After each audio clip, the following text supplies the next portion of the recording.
How to create Steam account on mobile. Hello everyone, I am Vishaka and welcome to our channel. Now let's get right into the tutorial.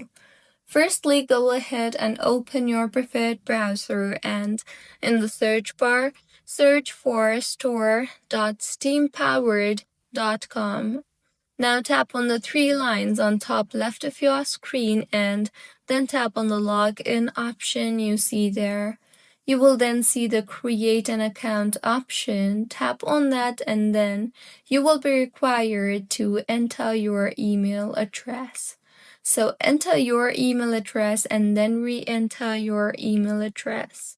Further, enter your country of residence and tap on the checkbox for verification purpose and then tap on the terms and condition checkbox.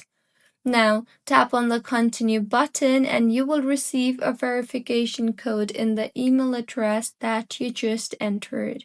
So go ahead and open your mailbox and further verify the email address, and with this, you will be signed in to Steam. So this is how you can create Steam account on mobile. If you find this tutorial helpful, please like the video and do comment if you have any queries. Also, do subscribe to our channel for more helpful tutorials like this. See you on the next one.